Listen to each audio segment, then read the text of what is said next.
जरा सोचिए, क्या हो अगर जिस दुनिया को हम जानते हैं वो अचानक एक पल में बदल जाए, बिना किसी चेतावनी के। आज हम एक ऐसी ही कहानी की परतें खोलने जा रहे हैं जहां हकीकत सिर्फ एक आवाज से हिल जाती है। एक ऐसी आवाज जिसे कोई देख तो नहीं सकता, पर सुन सब सकते हैं।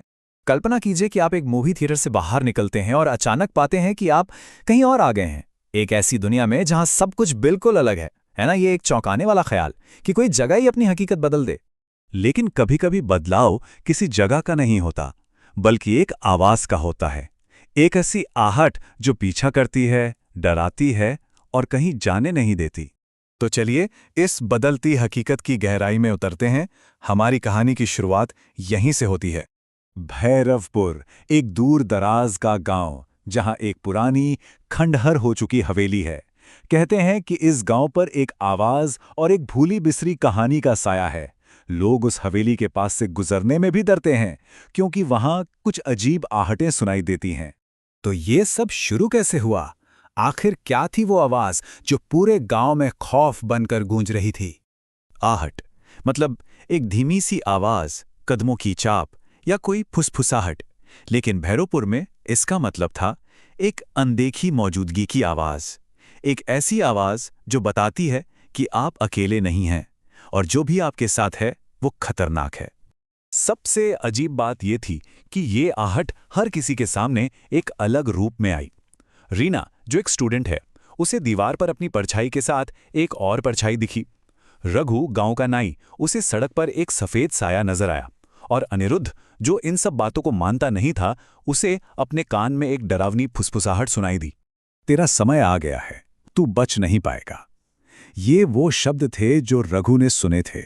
ये सिर्फ एक डरावना अनुभव नहीं था, ये तो एक सीधी धमकी थी। ये आहट सिर्फ डरा नहीं रही थी, ये शिकार कर रही थी। और इसके बाद रघु की हालत इतनी बिगड़ गई कि वो बस एक ही बात रटता रहा, आहट मुझे ले जाएगी। तो क्या ये खौफ सिर्फ कुछ लोगों तक ही रुका? जी नहीं, ये तो पूरे गांव में एक महामारी की तरह फैल गया। एक के बाद एक खौफ का दायरा बढ़ता ही जा रहा था। सबिता को अपने आंगन में काली साड़ी पहनी एक औरत दिखी जो पलक झपकते ही गायब हो गई। मोहन, जिसने हिम्मत करके हवेली में कदम रखा, उसे जंजीरों के खनकने की आवाज आई और दीवार पर खून से लिखा एक पैगाम दिखा। और तो और, बस ड्राइवर अमर की खाली बस में रात को अचानक एक धुंधला सा यात्री आ बैठा। अब कोई भी महफूज नहीं था। आहट से बचना नामुमकिन है। ये वो पैगाम था जो मोहन ने हवेली की दीवार पर देखा था। ये एक तरह से उस अनदेखी ताकत का ऐलान था कि उससे कोई बच नहीं सकता। अब गांव वालों की रही सही उम्मीद भी टूटने लगी थी। तो जब डर अपनी हद पार कर गया, तो क्या सबने हार मान ली?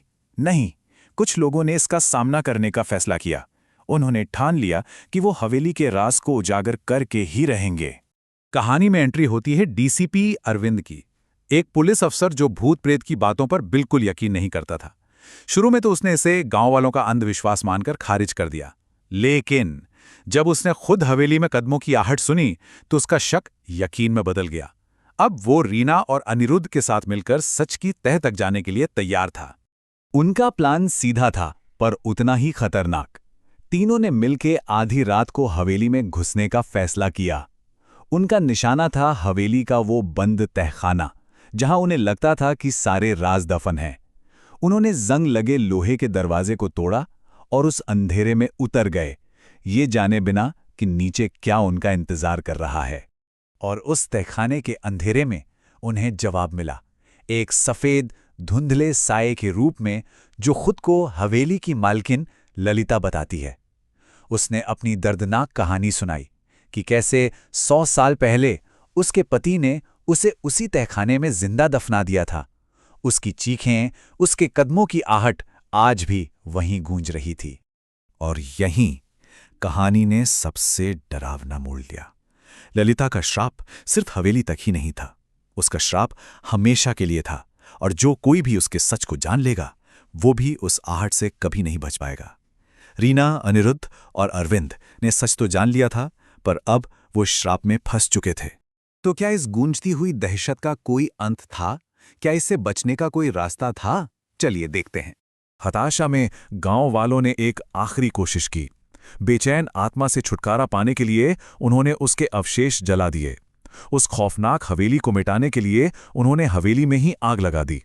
उन्हें लगा कि अगर जड़ी खत्म हो जाएगी तो ये आवाज भी हमेशा के लिए खामोश हो जाएगी।